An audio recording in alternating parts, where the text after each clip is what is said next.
guys, my name is Joke or Joey or whatever you want to call me. I am a 26-year-old living in Korea. Although I took time off work to be on vacation, work didn't want to leave me alone. The first thing I did was send some emails and get the urgent stuff out of the way because it was a hell of a week at work for my team. But I'm not crazy about my job, so once I did the bare minimum, I got ready to go back on vacation mode. If you haven't seen part 1 of this trip, you're truly missing out because there's a reason why we ended up at this hotel in the middle of last night. We headed to Hakata Station to catch our train to Yufuin. We booked our tickets in advance, but to collect them, I needed the credit card used for the reservation, which I left at the hotel. Thankfully, the hotel was a 10-minute walk away, so after a frantic sprint there and back, we got our tickets with minutes to spare and made it onto the train just in time. Definitely a stressful start to the morning.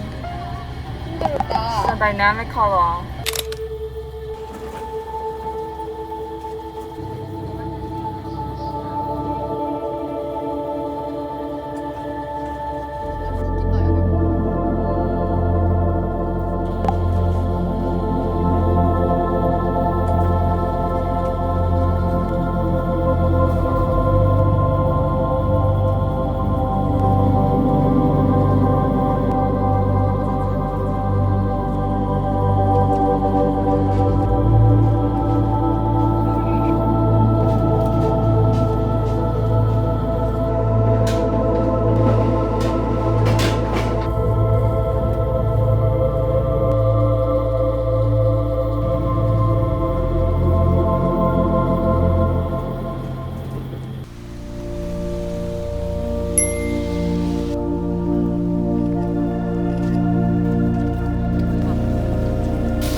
Voiceover Joey is back. After a good bath, we walked around town to get some street food. One of Yufuin's most famous street food is the gold medal korokke, perfectly crispy while the fluffy stuffing is made from beef and potato. Since I'm not a big foodie, I didn't have much expectations, but guys, this is the best korokke I've ever had. It lives up to the name because this simple snack tasted so top tier. The crab cream korokke didn't disappoint as well. It was perfectly crispy on the outside, but super creamy on the inside. Next, we had strawberry mochi. There wasn't anything special about this one because it just tasted like standard strawberry mochi. Next, we tried grilled shiitake mushroom. It was smoky, cheesy, buttery, and so juicy that it almost tasted like meat. Merely walking around was exhausting because it was literally pouring, guys. But even through this rain and exhaustion, we decided to go to the korokke place one more time because that's how good it was. We ordered the same thing, stood at the same spot, and ate the same korokke again like deja vu. There were so many food stalls on the streets. If it wasn't for the rain, I would have had the energy to try it all, but unfortunately, the cleanse and relaxation we felt from the onsen was literally washed away with rainwater and replaced with exhaustion. I wish I got to see Yufuin on a sunny day, but looking back on these clips, the rain added an extra charm to this picturesque hot spring town in rural Japan. I would say my favorite scenic views were seen here in Yufuin with all the mountains and local homes. It's the countryside of Japan that I've always wanted to see. All we did here was go to the onsen and eat street food, but it was soon time to get on the bus to head back to the city, leaving rainy Yufuin behind. We got back to the city just in time for this performance at Ichiran Ramen. I guess this performance is to entertain those who are waiting in line. I've had Ichiran Ramen in Osaka, but I was pretty adamant on trying it in Fukuoka too, because this place is the headquarters. What makes Ichiran unique is its flavor concentration booth concept. So people sit in individual booths separated by dividers and receive their ramen through a small curtain. The idea is to minimize distractions so you can focus entirely on the bowl in front of you. And I for sure focused all my energy into eating every last drop because it was so delicious. My friend Yeji also finished her bowl, so Ichiran Ramen was a true success for us both. To digest, we went to Tonkyote because walking around to shop in this overstimulating store must burn calories, right? We ended up getting funny face masks and matching Hello Kitty keychains. To end the night, we went to eat one last time. This local place we thought we found turned out to be super popular among Koreans because the whole visitor board was full of Korean business cards and Korean greetings. The owner was also super nice and gave us a discount when we didn't have change, so no wonder Koreans like this place. We couldn't go back to our hotel empty-handed, so here's a little snack haul.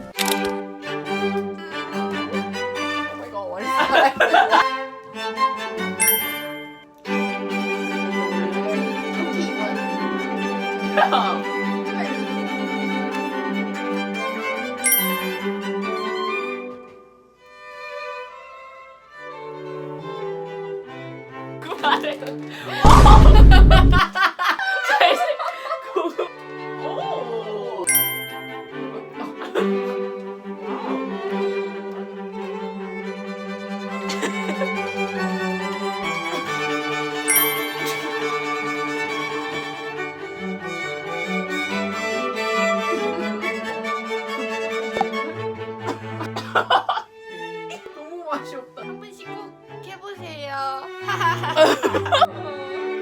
Welcome to day 4 of the Japan trip, starting another day at Hakata Station. We were headed to Mojiko this time. Thankfully, Yeji found a way to get us there by train in 30 minutes when it usually takes over an hour. We also didn't have to frantically run to make it to the train like yesterday, so it was a less traumatizing morning. In 15 minutes, this express train took us to Kokuro Station. From here, we had to transfer to get to Mojiko Station, but we had to buy another train ticket. Ticket machine was kinda confusing to navigate, but we eventually figured it out and made it to the platform in one piece.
Mojiko is best known for its waterfront, European-style buildings, and food like curry and bananas. I had the curry for lunch, so now I had to try the banana smoothie, which tasted like chocolate banana ice cream. We then got on a short ferry ride to Shimonoseki. Many people go here to get sushi from Karato markets and eat it outside with the view of the water. That was the main activity we were looking forward to the most. But first, we made a stop at a mini amusement park. We didn't go in, but just took pictures in front of the Ferris wheel, which was quite beautiful. This scene right here made me feel like I was in a calm, scenic movie. We also walked around the city, but this place was overall so calm and empty. We expected tourists to be roaming around, sitting outside, eating sushi. We soon found out why this place was so quiet in the first place. The Karato market was closed. They closed at 3 p.m. and we got here around 4 p.m. Since the sushi market only opens on Fridays, Saturdays, we purposely moved this market visit to a Friday, but we missed the most important detail, the fact that it closes at 3 p.m. Just when we thought we got lucky in getting the whole place to ourselves with no tourists, there was a reason why nobody was here in the first place.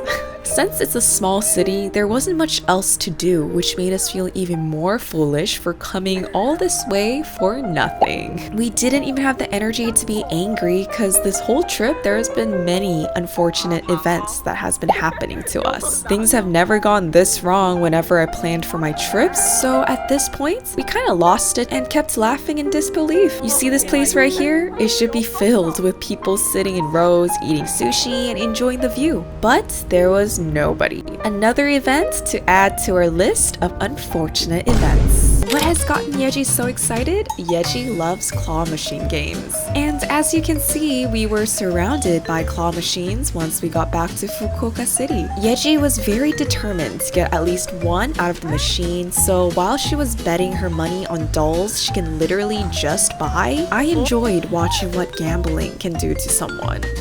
Not gonna lie, she was pretty close a few times, so I get the hype of these types of games. It gives you just enough to make you think that you can do it, so it brainwashes you into doing it again and again and again. As a person who was quite unlucky, I didn't even attempt to try winning a doll. She was so freaking close at one point though, it made me sad to see her money wasted. Couldn't leave Japan without taking photo booth pics, so here we were posing obnoxiously for kawaii pictures. We also went to Tokyo-te again, and at this point I was so done with walking and standing, guys. Is it a real Japan trip if you aren't exhausted from walking? We ended the night with unexpectedly seeing a beautiful sunset and eating the best okonomiyaki I've ever had. This restaurant wasn't our first choice, but the food turned out to be so delicious. We literally licked the dishes clean. We left no crumbs. We also stopped by the grocery store to get more souvenir goods, then finally went back to the hotel to eat more convenience store snacks. It was a very long day for us, to say the least, but we still had 2 more days to go. So don't go anywhere, you have 2 more days left. 静かな光の中映し出す無邪気に彩られたその瞳 Yeah